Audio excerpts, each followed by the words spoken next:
This is the Athenaeum Review podcast, and it is a great honor today to welcome again A.M. Juster, whose new book, a magnificent book of translations of Petrarch's Canzoniere, is now out from Norton.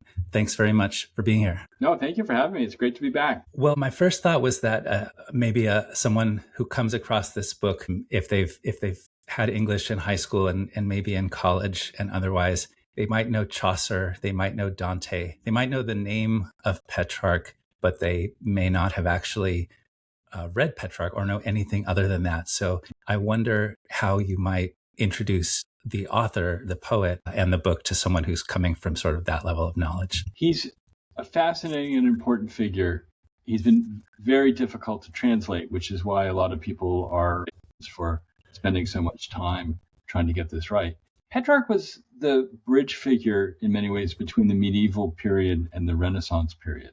A lot of scholars consider him the first humanist, and he, among other things, went out and found a lot of classical manuscripts that were hidden in monasteries and places like that. So he was a great scholar, but he's also a great poet. He brought the sonnet into Western literature. He didn't invent it. There was I think there's some debate over that, but there was another Italian poet named Lentini who probably was the inventor. But he took it, made it his own, solidified his own particular form, and then popularized it. And so he brought the sonnet into Western literature. He also, in many ways, brought confessional poetry into Western literature. He had a deep Augustinian strain, and confessionalism was not part of the medieval poetry tradition so much. And so he, in a sense, created a platform that thousands of poets in Western literature have used, and particularly in the 20th century, because I would argue that without Petrarch, you don't have Plath, you don't have Lowell, maybe you have Lowell, but you have Plath, You don't have Plath, you don't have Sexton, you don't have a lot of the groundbreaking confessional poets from the mid-20th century. So he's a fascinating figure. He was an experimenter, not so much an inventor, but he's someone who tinkered with a lot of evolving forms, and some of those that are in the Canzoniere are failures. I mean, there are a couple terrible poems in the text that are basically attempts to work within someone else's form, and it doesn't work. But there are about 300 sonnets of the 366 in 366 poems, and they're groundbreaking and important, and they've been very difficult to translate. I mean, translating a sonnet is difficult enough as it is, but when you only have two different rhymes in the first 8 lines, and then you may only have 2 different rhymes, but at least 3, but sometimes only 2 in the final 6 lines, it's difficult. It's mind-bendingly difficult, and so it generally hasn't been done.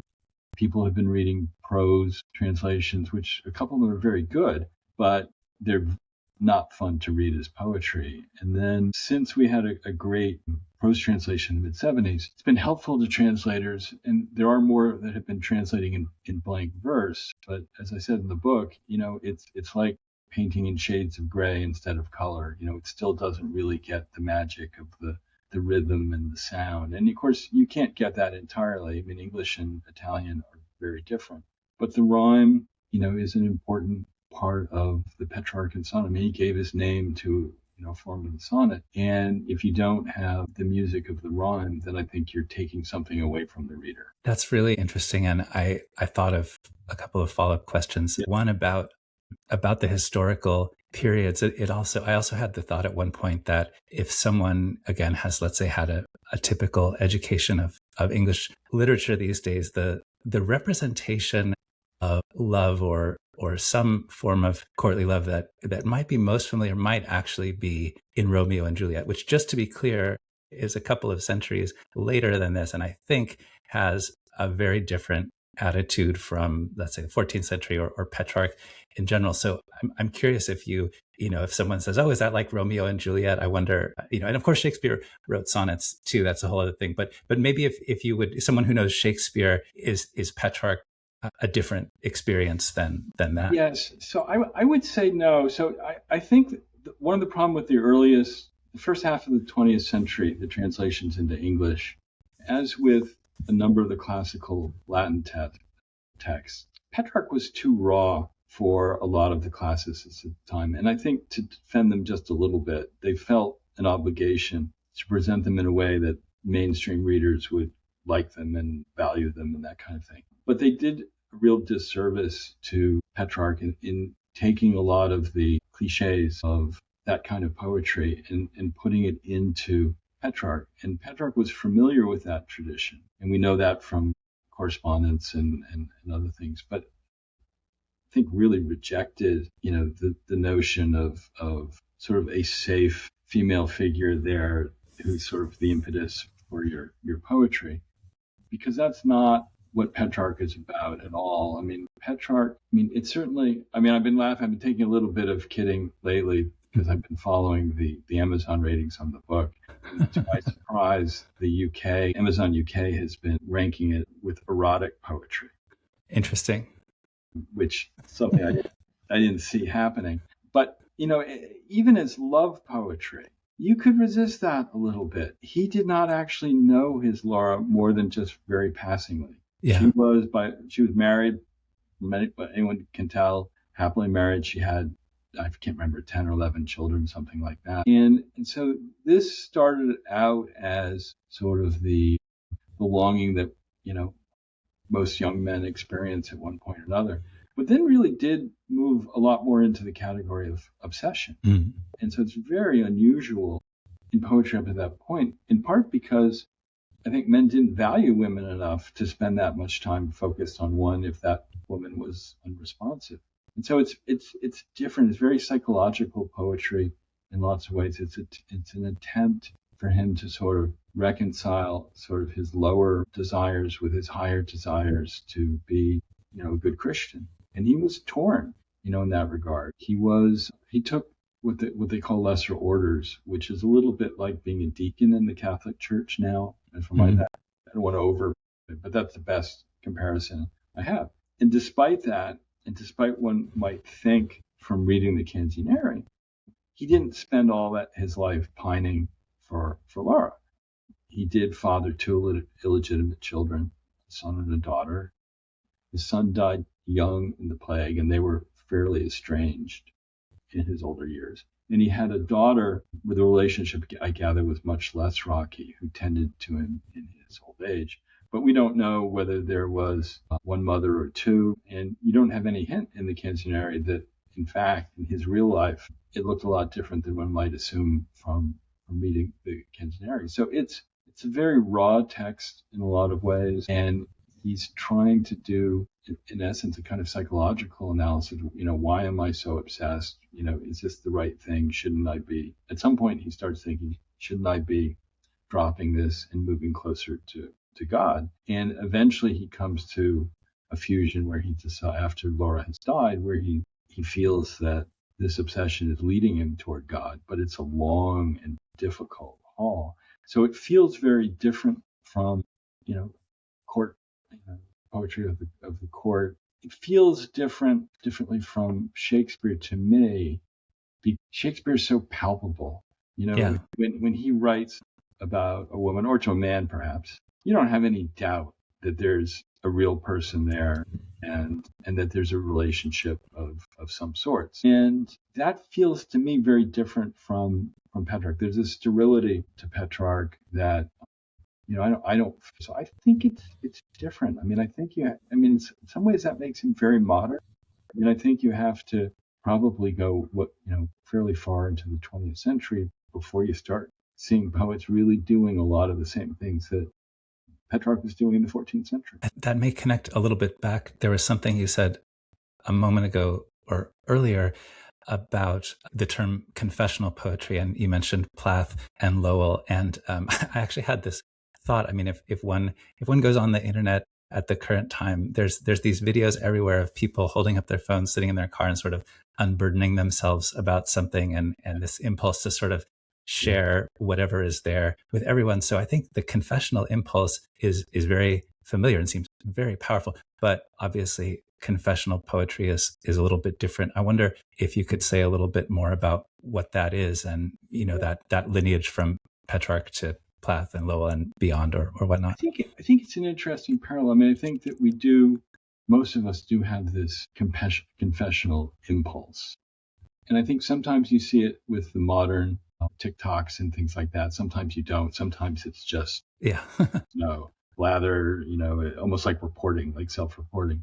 But you also do see in art, in these days, a lot of people feeling the need to confess what they're doing and why. And often they're bearing some guilt about what they're doing and why. And I think that for Petrarch, there isn't sort of the daily reporting of his life. You actually don't get, for all 366 poems, running, I think, close to 8,000 lines, you don't get a sense of the man in the way that you are sort of primed to get that in modern poetry. So you don't have a sense of what his daily work looked like, or what the house he lived in looked like, or who these other women were in his life that were fathering his children, and those kind of things. You just don't know. So it's a very focused sliver of his most private thoughts, for the most, and it is very obsessed with, this image of the unattainable woman. It's also different poetry from what we'd seen before too, in that women didn't fare particularly well in most poetry up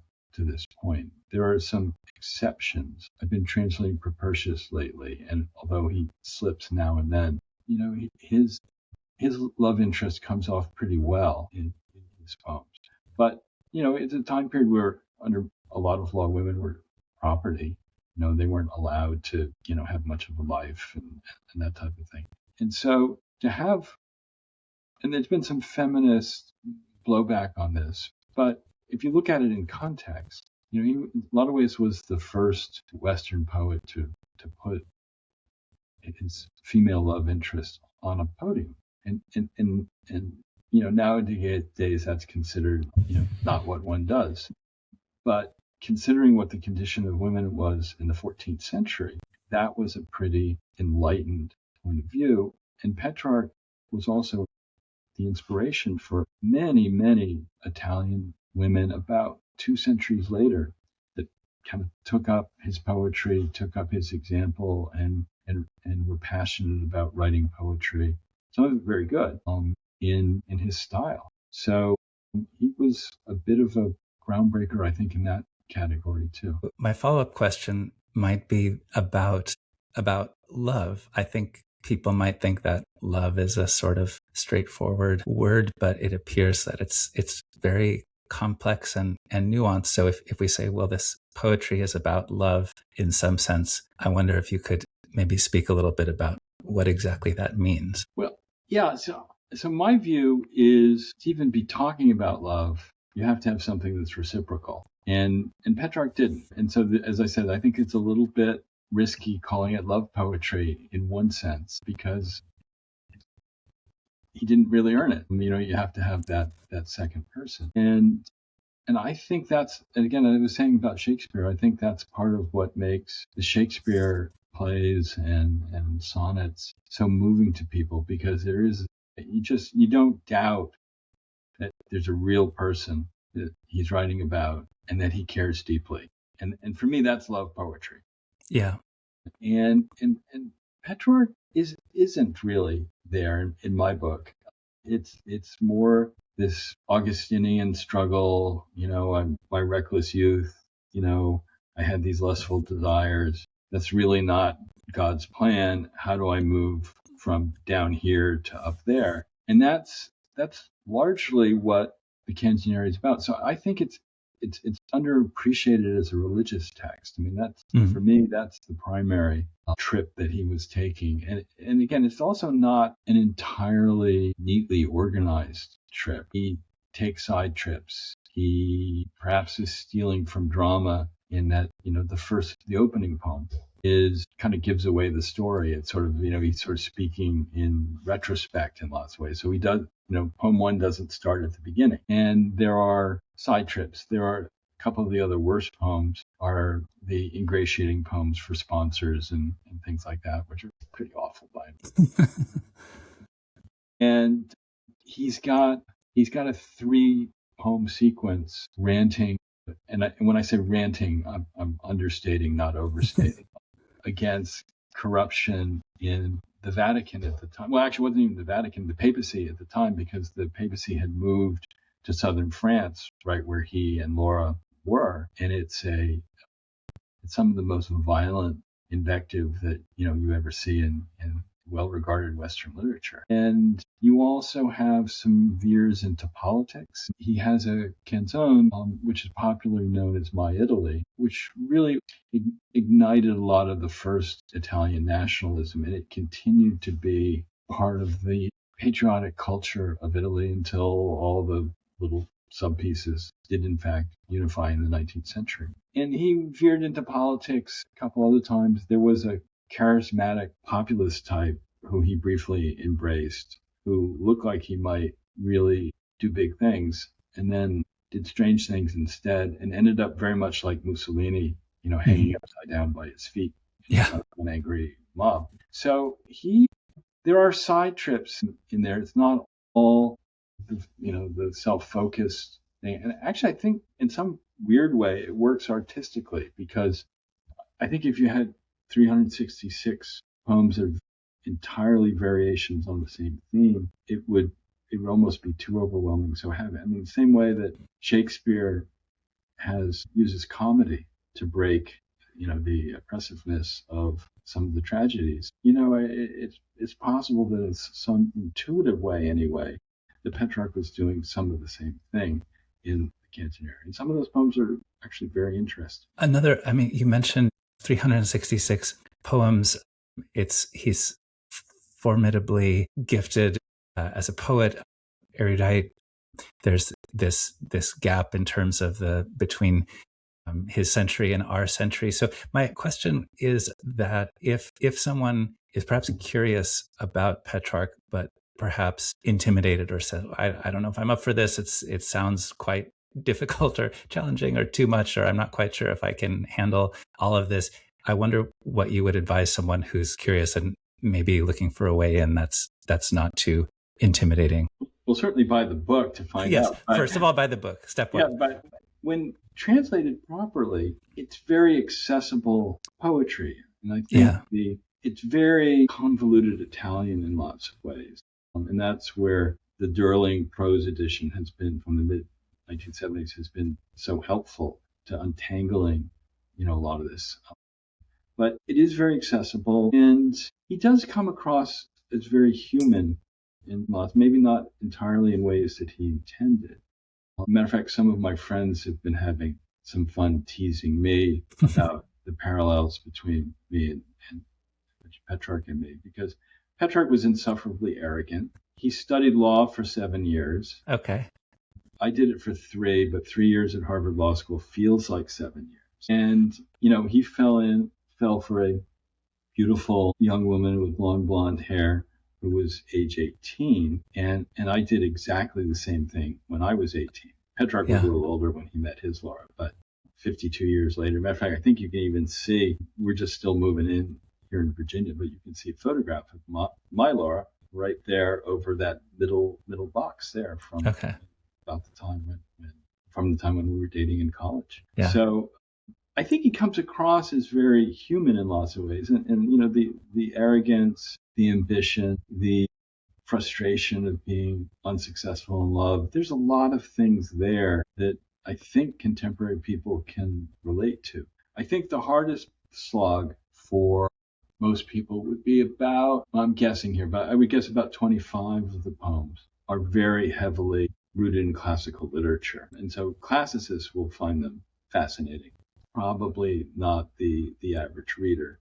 They were also the most difficult ones to translate because a lot of the locations and names of people and gods have a lot of syllables, and keeping it in meter was difficult. And I even think, now maybe there's some rules of elision I don't know about. I think Petrarch was fudging metrically in some of those poems as well. So, but what I had to do for some of those was almost all the sonnets are translated in iambic pentameter, which is very close to the 11th syllable line that Petrarch used. but I allowed myself slight flexibility. So on those heavily classic poems, I went to a hexameter line to give myself a little bit more room. And it's a trade-off. Hexameter in English tends to be sluggish, and the topics here aren't going to relate. People who aren't into the classics aren't going to relate to some of these poems terribly well. So there are a few that are hard going in that regard. On the other hand, there's also a handful of poems where Italian has, these beautiful 4-syllable words for concepts that with our Anglo-Saxon background are 1 or 2 syllables, where it's difficult to actually do an iambic pentameter line that's accurate without doing some padding, which even for non-literary people, they have an instinct for that. They can kind of feel that a lot of the time.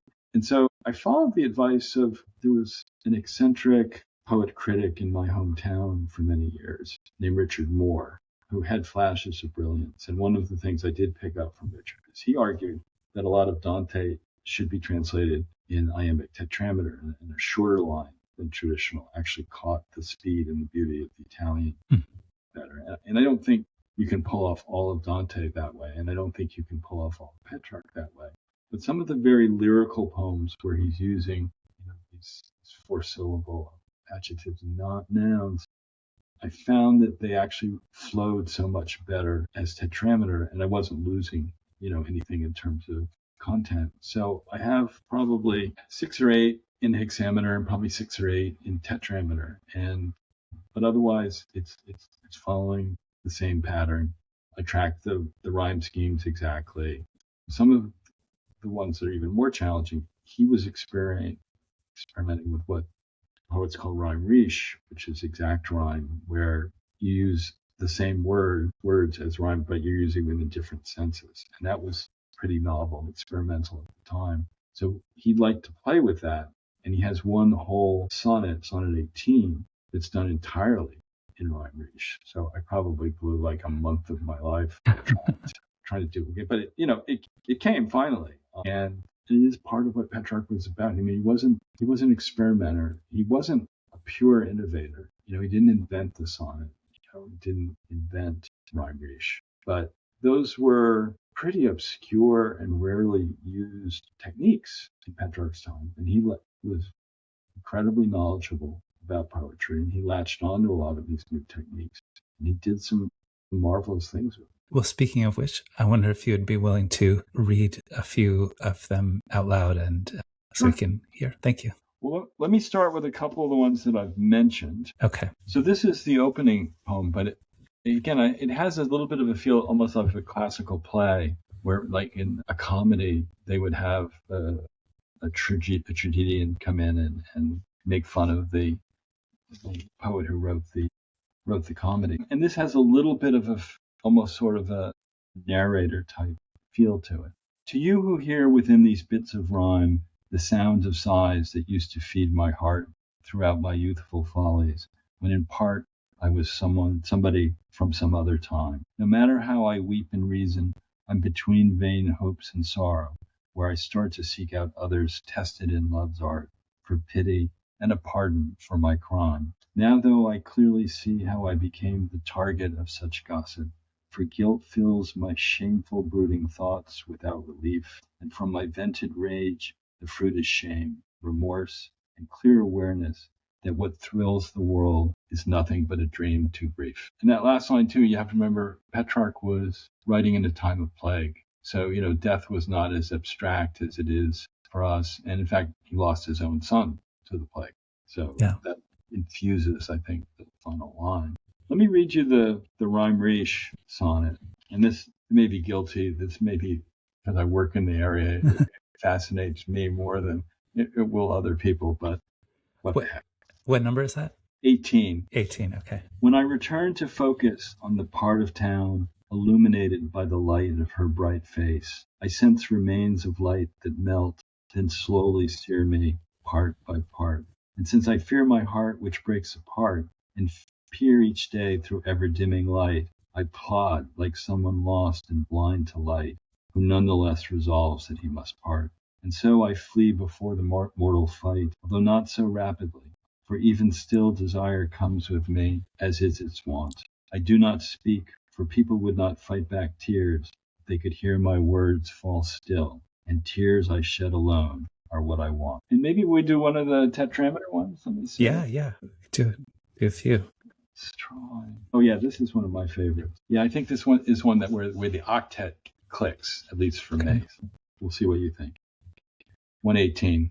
I leave my 16th year of sighs and head into my final one, although it seems I've just begun exploring ways to agonize. The sweet is bitter, loss is wise, and life a weight. I pray my run of bad luck ends. My words are done, if death does shut her lovely eye. Sadly, I stay, but long to go, and long for longing that is past, and fail at partial resolutions. New tears for old desires show I am unchanged. I have held fast, despite 1,000 revolutions. That moves along a little fast. Something, let's see how, this is a little jumbled, but I guess the question of time, rather than try to make it clever, I'll just say how does he deal with what time is, and how does he think about and represent time in his experience in his work? So I think he is in my view he's more influenced by Augustine than I think a lot of critics have thought, and so I think he's infused with Augustine's sense of time, and that has a little bit of a modern sense of the unreality of it, that as he says in, again, the opening sonnet, the world is nothing but a dream too brief. Now that's a sentiment in the 20th century became fairly familiar, not so much in the 14th. And I think he has this sense of the world he was part of being ephemeral, and that there was a very different divine sense of time, the more important part of the universe was running to. But he also, I think, knew that he couldn't completely understand what that was about, which didn't stop him from trying to some extent. But I don't know that he had a deep scholarly view of that. As people have pointed out, again, another parallel between Petrarch and me is neither of us knew Greek. So, he read a lot of the great Greek texts in translation, we think. I think there's a little bit of divided opinion on that, but I think the overwhelming majority believe that he just had a handful of words in ancient Greek and could not sit down and read any complicated Greek text. So a deeper philosophical sense about time in the 14th century, I think, would have required a deeper plunge into the ancient Greek texts. I don't think that the Latin that he was so expert on, I don't think the Latin offered him as much on that subject. So I think he was flying on intuition, but he did have this very deep sense of time being short, that there was something very ephemeral and flimsy about the world around him. And I think you have, in the later poems, you do have more of a feeling of urgency. And I think that just comes from the sense of having a better sense of time and a better sense of the time being short. It can be a little hard to tell sometimes, because he was a little bit like Whitman in that he didn't get to finish poem 366 for the first time and then say, aha, I'm done. He kept playing with the text and moving poems around, and there's some poems that were booted from the text that he replaced, and he doesn't keep. There's a general chronological arc to it, but he doesn't hold to it firmly. And so there are, poems in the first 100 sonnets that seem later, seem like after Laura has died. The more dramatic moment when the poems are sort of consistently acknowledging that she has died, it's more in the 250s, if I remember. So I think it's a tough question. I think that he thought about it, and I think he knew that time was running short, and it did, I think, fuel this intensity to try to resolve these things while he still had time. Yeah. On a slightly related question, in the note, the acknowledgments at the back, you first began working on Petrarch some years ago, and this is sort of a long-term project, I wondered if from maybe your first engagement with Petrarch until now, having finished, if your perspective on his work had changed at all, or if you discovered things or changed your mind about certain things from then until now about what he does. Yeah, it was a huge learning experience. So I was trying to remember. So if I remember correctly, I had 1 week of Petrarch in a survey course on Renaissance literature at Yale with Leslie Brisbane. I'm not 100% sure. I know I graduated with some exposure to Petrarch, and I think that was the course, but I'm not sure. But I didn't have a lot. And my interest in the Italian actually started originally with Dante. And one of the things I regret most from my undergraduate career, we had the great scholar John Frisardi, who taught a very popular course on Dante and translation. And I had worked out a plan and a schedule to do that my senior year. And I think it was my senior year, and he was on leave. So I didn't get to do that. So starting to learn Italian on my own originally was, I think, driven by interest and curiosity about Dante. Mm-hmm. And I gave up poetry for a while for a variety of reasons, and then came back to it and rethought what I was trying to do and all that kind of thing, and decided I really wanted to be a formal poet. I wanted to be more like Richard Wilbur. Mm-hmm. And at the time, there was no internet. I wasn't part of an academic institution, so I was operating in isolation. So one of the things I did was start to translate, really to try to improve my own skills, and just assumed that when I was finished, what I had done would be obviously worse than the versions that were on my shelves. And I started thinking, in sort of an arrogant Petrarchian kind of way, that, that wasn't happening. In fact, some of the better journals that were not taking my original poetry at that point in time were taking my translations. Mm-hmm. And I had Petrarch on my shelf, and 14 lines is sort of a good size exercise. So I first started translating Petrarch in the early 1990s as an exercise. And then I started thinking, well, some of these are good. And it was actually very important in my development. There was a wonderful journal called The Formalist out of the University of Evansville that took some of my early translations, including a Petrarch translation. And that kind of got me going. And I did a little bit more Petrarch. It was hard, and my skill set was still pretty limited at that point in time. So I did some in the 90s. And then in 95, I developed a somewhat broader world because I was invited to Dana Gioia and Mike Pike started a conference on formal poetry that became huge for a while. It's kind of the Woodstock for the formalism. And in 99, Dana, who, was a great literary entrepreneur, had cornered a future friend of mine named Catherine Tufariello into translating Petrarch, because Dana was editing poetry for a very nice journal called Italian Americana. And she was trying to get Dana to commit to kind of helping her through the process. And Dana, if he's going to keep being entrepreneurial, can't, follow through. He can't run the companies, he got a bunch of people. So he almost literally grabbed me in the hallway and said something totally untrue, which I'm sure he believed at the time. But he said, "Oh, Catherine, but, we've got one of the world's great Petrarch translators here. He can work with you." And I had published 6 Petrarch translations at that. So, but I worked with Catherine. So he talked us into trying to go for the whole thing. And we had some great momentum in the beginning. But then we kind of hit the wall simultaneously. Between the two of us, we probably did about 40 of the poems. And I did a little chapbook / book in a hand-lettered press. And Catherine had a lot of hers published in the Hudson Review. But after 18 months, it was just couldn't get it done. And so I let it go for a while. And then at some point, almost a decade ago now, I was retired. I took early retirement for health reasons. And I started thinking about Petrarch again and thinking, well, my toolkit is a lot more robust in the translation area now, because I'd done a fair number of translations. And so I wonder if I could go back and do Petrarch. So I was playing around with it a little bit, and it seemed to be going well. And then I said, well, one of your problems the last time was you skipped around. As soon as it got hard, you skipped on to another one. So you've got to do 1 through 30. And if you can do every single one, then you can go forward and try to do the whole thing. So I had the first 30, at about the same time that the pandemic hit, which for me was a little bit more restrictive for most people because I've got a couple autoimmune diseases. And so getting out and about was a little bit more problematic than for normal people.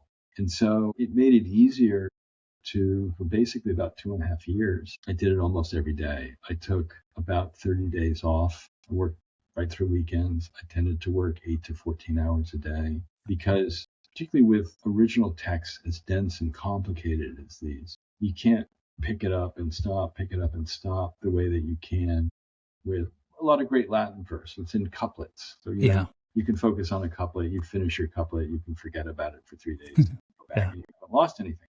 But if you're trying to crack a Petrarchan sonnet, you have to get into this weird frame of mind where you're letting your mind do a number of things analytically, particularly to be able to hit the rhymes. But you also have to kind of keep a little bit of a flow going where you're not getting into word for word translation yet, and that kind of thing. Where remember that you're writing poetry, and you have to stick with it often for a very long time. So, I mean, typically what I did when I came back to it was I'd start with the octet. I would look at the Italian. I would frequently look at the Durling, and I would just try to come up with lines without writing them down. You write something down, you're kind of locking it in a way. And I'm thinking about different ways you could express this and whether they felt authentic. And then what words seemed to be hitting at the end of the line. And, sometimes you got what I would call a gift from God draft, where you'd get in the octet, you might need to get 3 possible rhymes down before you even, start to write. But typically you'd start with 2, both of the pairs of rhymes in the octet, and then you'd have to find 4 more end rhymes, to go through. And, and you also try to, unless you're feeling super inspired, you have to stick to words where coming up with 4 rhymes seems possible. It's much easier in Italian. Yeah. Or in French. You have a lot more words that have, scores of rhymes. With the convoluted history of English, that's much less true. And then I did that for some point. I also realized I was starting to lean too heavily on the easiest rhyme, which is an E rhyme. And so I started to try to discipline myself, so I wasn't doing that as often as I was doing it, at the beginning. But did kind of develop a methodology to it. And it did get easier. So. Well, it's an incredible achievement. And again, there's 366 poems in there. And I'll also mention, I thought that the introduction by Andrew Frisardi was really helpful for those of us. Andrew did a great job. Yeah. And it was also a nice thing for me because I knew him a little bit from online stuff. And we do have a little bit of a common heritage from the same area in Boston. So I played an exhibition high school game at his high school, which was about to be turned into condos or something. I think so. But I played at Rosendale High School where he was. Oh wow! And I went to a private high school about 3 miles down the road, and his older brother was a year ahead of me in high school. So it's one of the many fun things about working with Andrew is that you have this Boston connection and these Boston references when we're going back and forth. But I mean, he's a remarkable independent scholar. Yeah. He moved to Italy to stay immersed in the literature that he loves, and independent scholars have to struggle to make a living and all this kind of stuff. And he has done it, and he's done absolutely top-notch work, predominantly on Dante, on a lot of the secondary works of Dante. And he's just been magnificent, and he's very disciplined. And he was just fun to work with, too. So I've been seeing a lot of nice commentary about the introduction, and, he deserves it. I'm really glad that he can do that. He can see that. Yeah, I thought... like for me, it was very helpful at just getting a sense of what is this? What does this all mean? What is it all about? Well, finally, let me just ask. I know you've had a long, distinguished career as a poet and translator. I won't try and list everything now, but in terms of what's coming up ahead, having finished this, are there any current or future projects Oh, that you sure. want to Yeah. mention? No, I've actually been busy and not as busy as it might seem, because this book, Norton took a long time to get this out. So this was about 4 years waiting. So I haven't been as productive as it might sound. So, but there's a reissue of my first book, The Secret Language of Women, it's gone out of print because the University of Evansville Press went out of business. So that's going to be reissued in the 25th anniversary edition. And it looks like I've got 2 children's books coming out. Oh, great. My grandchildren have been a great inspiration, in that regard. And one of the 2 was a special request by my oldest grandson, who wrongly thought my first children's book was written for his older sister, but nonetheless agreed to the request. And then I also it'll be my 4th book of original poetry and translation, serious stuff, will be out next year as well, from Paul Dry Books. And that's called Epistles in a Time of Texting. Oh, great. So that should be out, I think, late next year. And so, so there'll be, after people buy this book, there'll be a lot of things that they should be saving up for. Excellent. Well, I'm really looking forward to that. We've been speaking today with A.M. Juster about his new translation of Petrarch's Canzoniere, which is out now from Norton. Thanks very much for being here. Thanks for having me on. It's always a pleasure. And this is the Athenaeum Review podcast, and thereum's more at athenaeumreview.org.